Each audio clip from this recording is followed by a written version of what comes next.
नमस्कार दोस्तों, ज्ञान वैविध्य शिक्षा चैनल पर फिर से आपका एक बार फिर से स्वागत है। आज हम पढ़ेंगे प्रतियोगी परीक्षाओं में जो आता है साधारण ब्याज। आज हम जिसका अध्ययन करेंगे वो है साधारण ब्याज। साधारण ब्याज का मतलब, साधारण ब्याज क्या होता है, चक्रवृद्धि ब्याज क्या होता है, इन दोनों में फर्क क्या है। तो पहले हम साधारण ब्याज पढ़ते हैं, उससे आगे अपन चक्रवृद्धि ब्याज भी पढ़ेंगे। तो साधारण मतलब सिंपल, ब्याज मतलब इंटरेस्ट, यानी कि सिंपल इंटरेस्ट।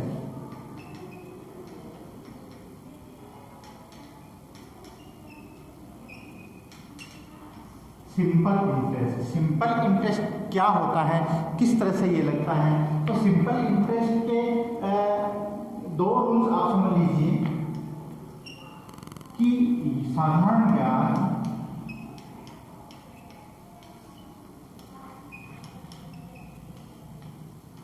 हर वर्ष समान रहता है। आपका जो साधारण ब्याज है वो हर वर्ष क्या होगा, समान रहेगा। और दूसरा है यह है मूलधन पर लगता है। बस ये दो बातें आप ध्यान रखिए साधारण ब्याज के लिए। एक तो ये साधारण ब्याज हर वर्ष समान रहेगा। जैसे आपने किसी से पैसा लिया, लोग बैंक से लोन लिया या किसी से ब्याज के रुपए लिए, आपने 2 रुपये सैकड़े से या 2% की दर से जो ब्याज है उसके हिसाब से आपने पैसा लिया, तो जो ब्याज है वो हर वर्ष आपके 2% या जो मूलधन है उसी पे लग रहा है, मूलधन पर ही लगता है। इसका मतलब ये हुआ कि आपने 100 रुपये किसी से अगर ब्याज लिया है, 100 रुपये आपने किसी से मूलधन लिया, यानी 100 रुपये आपने किसी से उधार लिए, अब इस पे अगले ने आपको 2% वार्षिक दर से आपको ये ब्याज पे पैसे दिए, तो हर साल आपके 2% वार्षिक ब्याज ही दर लग रहा है, मतलब 2% ही लग रहा है। ठीक है, जबकि चक्रवृद्धि ब्याज में ऐसा नहीं होता है और मूलधन है इस पर ही हमेशा ब्याज मिलेगा। चक्रवृद्धि ब्याज में तो क्या है कि ब्याज मूलधन में जुड़ता रहता है। इसमें क्या होगा, आपका जो मूलधन है 100 रुपये, जितने सालों के लिए आपने रुपए लिया है वो हमेशा ब्याज है वो मूलधन पर ही लगेगा। अब देखिए साधारण ब्याज बना कैसे, इसका सूत्र क्या है।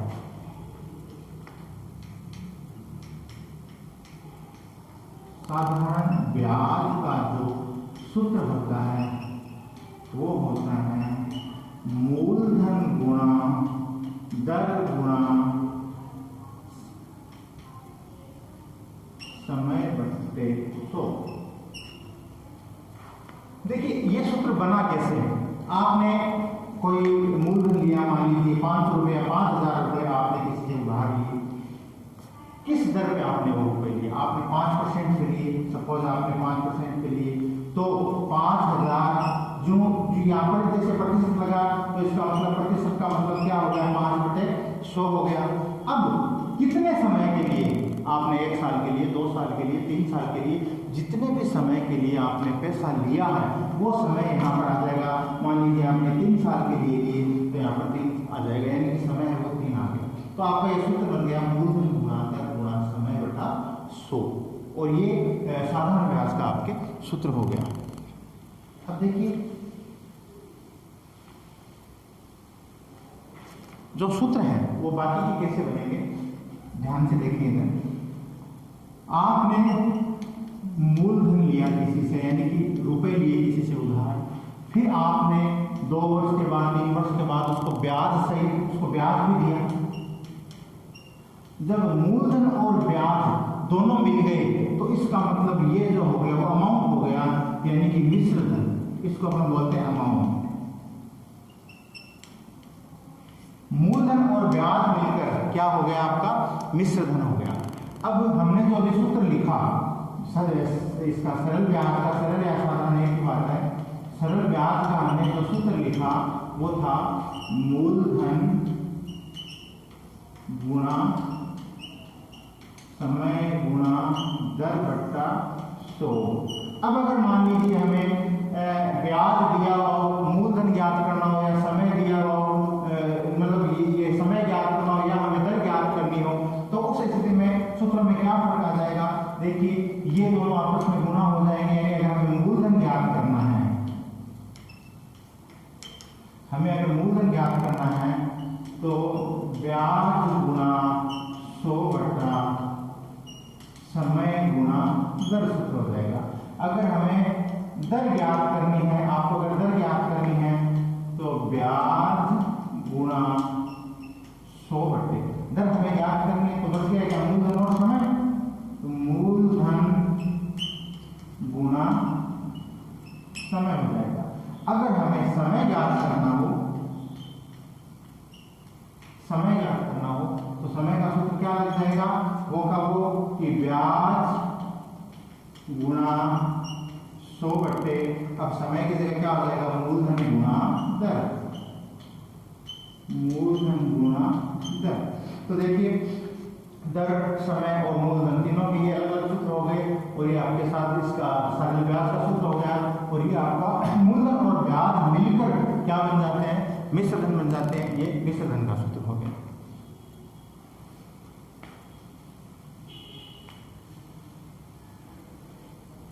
अब देखिए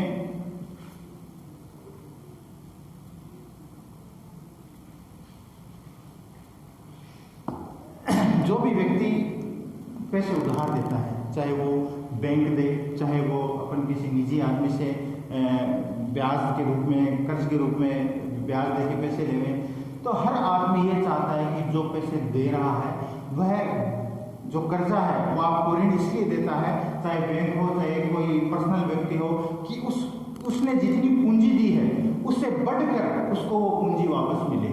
यानी कि जितनी पूंजी उसने दी है वो तो उसको मिले ही मिले, उसके अलावा उसने आपसे जितना ब्याज के बारे में आपको बोला कि इतने % में ब्याज लूंगा, तो वो ब्याज जुड़ के आप उसको मूल रकम लौटाओगे, तो यानी आप उसको दोगे तो मिश्र धन, आपने लिया मूलधन और आप उसको लौटा रहे हो मिश्र धन। मूलधन तो चुका ही रहे हो और उसमें ब्याज मिलाकर आप उसको मिश्र धन चुका रहे हो।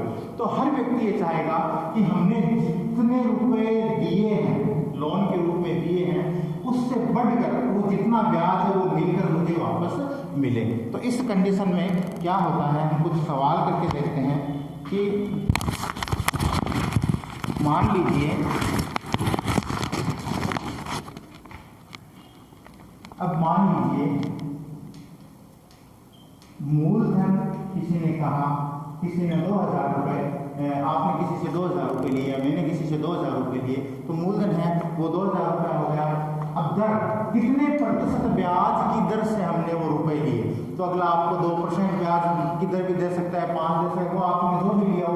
मान लीजिए 10% ब्याज की दर से हमने वो पैसे किसी को दिए या किसी से उधार लिए, और समय, कितने समय के लिए आपने ये पैसे लिए, 2 साल के लिए लिए, 3 साल के लिए लिए, तो मान लीजिए आपने वो पैसे 2 साल के लिए लिए, तो ये मूलधन था, ये दर था, ये समय था। अब आप उसको वापस कितने रुपए लौटाओगे 2 साल के बाद में, तो हालांकि हम इसको मौखिक भी कर सकते हैं, कोशिश ऐसा ही करें कि मौखिक हो। देखिए, लेकिन अपन एक बार ये सूत्र के हिसाब से करके देखते हैं। तो अगला पूछ रहा है कि ब्याज कितना लगेगा, पहले हम ये देखें। तो देखिए 200 गुणा 10 बटा 100, एक बार आप ऐसे निकालो इसको, 200 गुणा 10 बटा 100, 2 0 से 2 0 कट गए, यानी कि 30। अब मान लीजिए ये कह रहा है कि 2 साल के लिए लिए हैं, तो ब्याज का सूत्र लगा दीजिए, मूलधन गुणा समय गुणा दर बटा 100। अब मूलधन कितना आपका 2000 गुणा समय 2 साल है, गुणा दर आपकी है 10 बटे 100। 2 0 से 2 0 कट गए, 20 को 2 से गुणा किया, 200 गुणा 2 यानी कि 400। 20 को 2 से गुणा किया, यहाँ पे सही नहीं किया अपन ने, 20 दूनी 40, 40 गुणा 10 बराबर 400। तो आपको क्या करना पड़ेगा, यहाँ पर भी देखिए 2 0 से 2 0 गए, यहाँ पर इसको अपन सही कर लेते हैं एक बार। 400 रुपये आप 2 साल के उसको ब्याज के रूप में दोगे, यानी कि 1 साल का आपको कितना रुपया देना पड़ा, 1 साल के लिए इसका आधा, यानी कि 200 रुपये देने पड़ेंगे। और 2 साल के लिए आपको कितने रुपए ब्याज के देने पड़ेंगे, 2 साल के लिए आपको उसको 400 रुपये ब्याज के देने पड़ेंगे।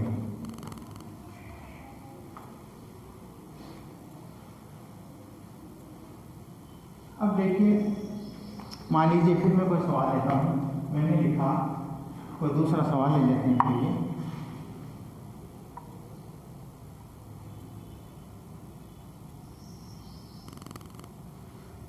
मूलधन ज्ञात करना है, मूलधन नहीं दिया हुआ है, दर 8% है, दर आपके 8% है, समय भी 8 है, 8 साल के लिए दिया है, और ब्याज है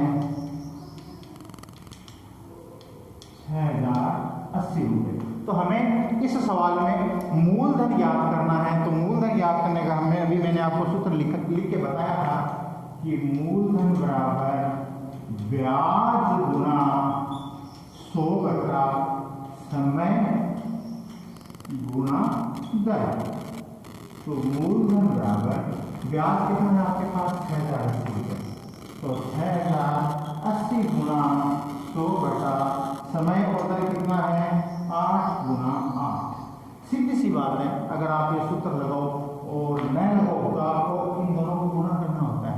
समय और दर को गुणा करके सीधा इसमें 100 से गुणा करके इसमें भाग देना होता है। अब हम इनको काट लेते हैं, काटने से हमारे पास जो आता है वो इसमें इसका जो है वो मूलधन आ जाएगा।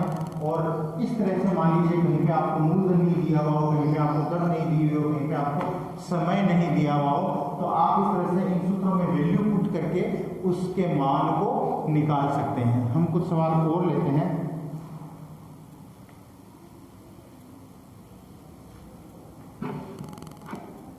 एक व्यक्ति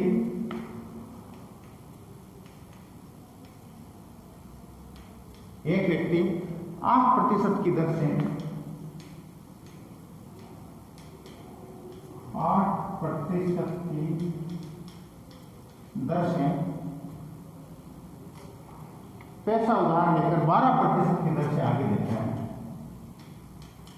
पैसा उधार लेकर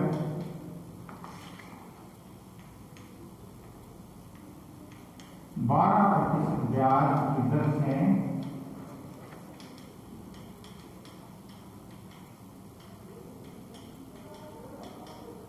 आगे देता है, तो उसे 4 साल बाद 1920 रुपए का लाभ होता है। तो उसे 4 साल बाद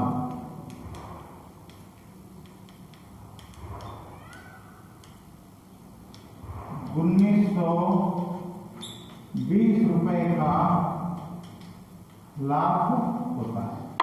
अब ये कह रहा है कि तो मूलधन याद कीजिए।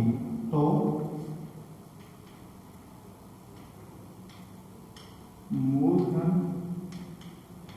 ज्ञात कीजिए।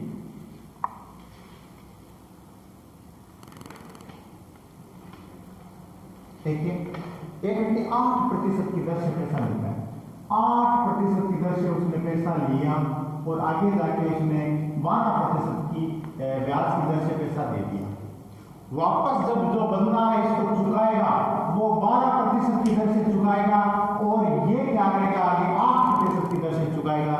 यानी कि इसने बीच में 4% का, 1 साल का 4% का फायदा उठा लिया, बीच में कमीशन खा लिया। 1 साल का इसने 4% का फायदा उठाया, तो ये कितने साल का बोल रहे हैं, 4 साल बाद। 4 साल बाद उसका प्रॉफिट कितना हुआ, 1920 रुपए। यानी कि 4 साल में उसने 16% लाभ कमाया। 4 साल में उसने कितना लाभ कमाया, 1 साल में उसने 4% लाभ कमाया, तो 4 साल में उसने 16% लाभ कमाया। अब ये 16% लाभ यानी कि कितने रुपए कमाए, 1920 रुपए कमाए। यानी 16% किसके बराबर है, 1920 के बराबर है। जो इसने 16% कमाए, 16% यानी रुपए के अनुसार सवाल में दिया कि 1920 रुपए का लाभ हुआ, यानी 16% बराबर हुआ 1920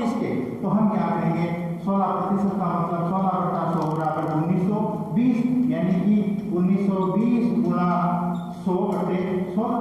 इससे क्या होगा, इसका आंसर आएगा। तो इसका अपना आंसर आ जाएगा। इसका इसमें भाग जा रहा है 120 बार, 16 का भाग इसमें 120 बार जा रहा है, यानी कि जो मूलधन होगा वो 12,000 रुपये होगा। इसने 12,000 रुपये मूलधन लिया था और फिर 8% में लेके 12% में ब्याज दिया, वापस ने 4% का 1 साल का लाभ कमाया और हमारा शॉर्ट ट्रिक में ये सवाल हो गया।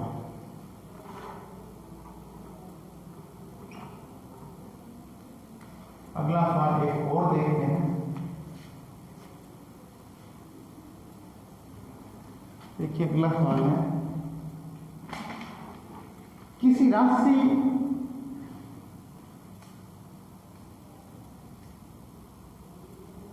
किस राशि का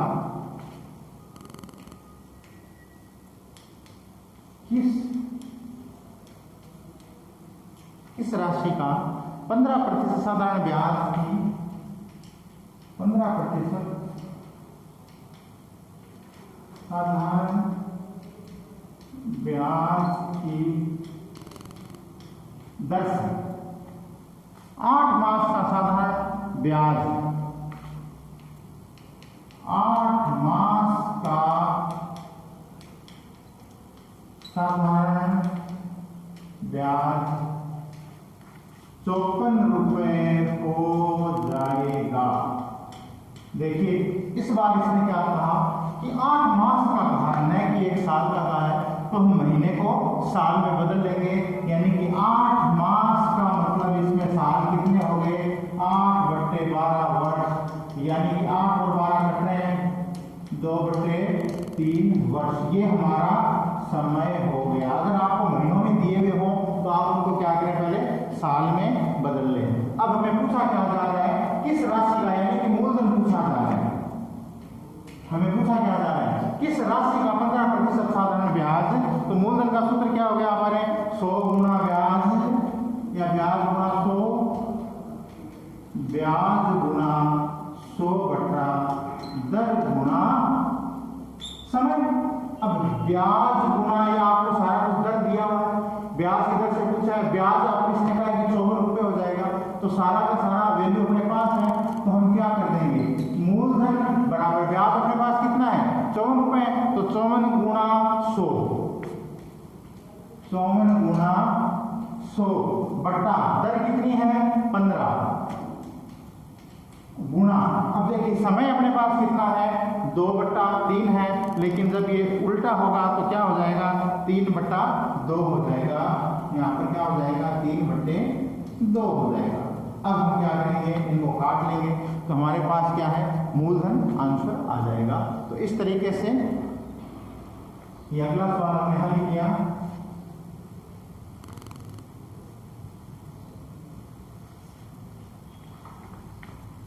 कुछ एक सवाल और देखते हैं। मान लीजिए एक सवाल हो, कोई राशि साधारण ब्याज की दर से,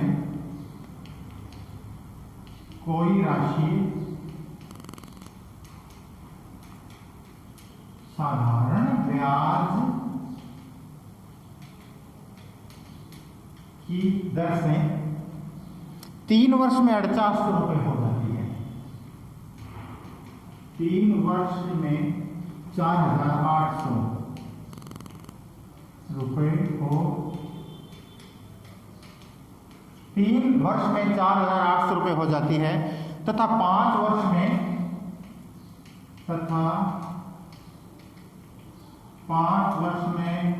5,600 रुपये हो जाती है।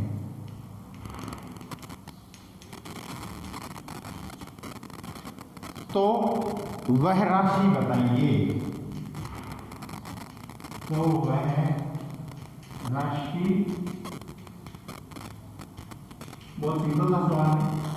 कोई राशि, मानना कि कोई राशि अक्स है, माना वो राशि क्या है, मानना वो राशि बराबर अक्स रुपये है। हमें पता नहीं वो राशि कितनी है, तो हमने ये मान लिया कि वो राशि अक्स रुपये है। तो कोई राशि साधारण ब्याज की दर से 3 वर्ष में 48 रुपये, 3 वर्ष में कितनी है 48 रुपए। तो 5 वर्ष में 5 वर्ष में कितने हो जाते हैं? 5600 रुपए। तो 5 में से 3 है वो राशि 2 वर्ष में कितनी हो जाएगी? वो मतलब उसका 2 वर्ष का ब्याज कितना हो जाएगा? तो 2 वर्ष का उसका ब्याज अपन इनको आपस में लेस कर देंगे, यानी कि 800 रुपए। 2 वर्ष में 800 रुपए हो गए। अब देखिए अगला क्या कह रहा है अपन को, वह राशि अपन को ज्ञात करनी है। तो 3 वर्ष में पहले अपन, चाहे आप 3 वर्ष को लेकर चलो चाहे 5 वर्ष को ले लो, एक ही बात, आंसर एक ही हमें। अपन 3 वर्ष को लेकर चले तो 3 वर्ष में ब्याज कितना लगेगा पहले अपन ये देख लें। 2 वर्ष में ब्याज कितना लग रहा है? 800 रुपए। तो 1 वर्ष में ब्याज कितना लगेगा? 400 रुपए। यानी कि 3 वर्ष में ब्याज कितना लगेगा? 400 गुना 3 बराबर 1200 रुपए। कितना लगेगा? 1200 रुपए। अब हमें करना क्या है? मूलधन ज्ञात करना है, वो राशि ज्ञात करनी है। अब मूलधन हमें ब्याज सहित राशि का पता है। अगर राशि ब्याज सहित हो तो इसका मतलब वो क्या होती है? वो मिश्र धन होती है। और अगर हमें मूलधन निकालना है तो हम क्या लिखेंगे? मिश्र धन माइनस ब्याज। मिश्र धन माइनस ब्याज। मूलधन का क्या सूत्र होता है? अगर मिश्र धन दिया हो तो हम उसमें से ब्याज घटाते हैं तो हमारे पास मूलधन आ जाता है। अब 3 वर्ष में क्या कहा? 48 रुपए था मिश्र धन। ब्याज से तो कितने रुपए ले रहा था? 48 रुपए। और ब्याज अपन ने क्या निकाला? 1200 रुपए। तो 1200 रुपए हम इसमें से घटाएंगे तो 3600 रुपए वो राशि है जो 3 वर्ष में 4800 रुपए हो जाती है तथा 5 वर्ष में 5600 रुपए हो जाती है। तो इस तरीके से हमने अगला सवाल हल किया।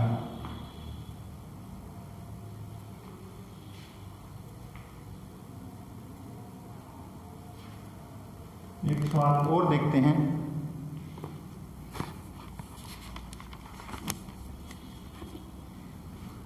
सवाल यह है कि साधारण ब्याज की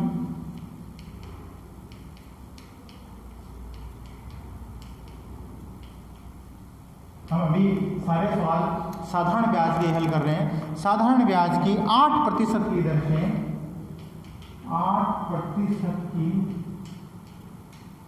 दर से कितना धन 5 वर्ष में, कितना धन 5 वर्ष में 11,200 रुपए हो जाएगा।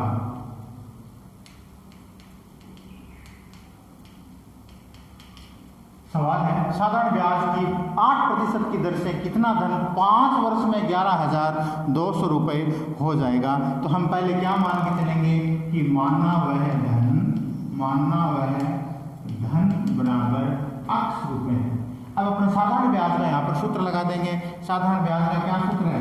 ब्याज बराबर मूलधन गुणा समय गुणा दर बटे 100। ये हमने सिर्फ साधारण ब्याज का यहाँ पर सूत्र लगा दिया तो क्या हो गया? x गुणा मूलधन अपन ने क्या माना था? यहाँ पर x माना था। x गुणा 8 गुणा समय कितना है? 5 गुणा 8 बटे 100। तो ये हमने क्या कर दिया? यहाँ पर सिर्फ साधारण ब्याज का सूत्र लगा दिया।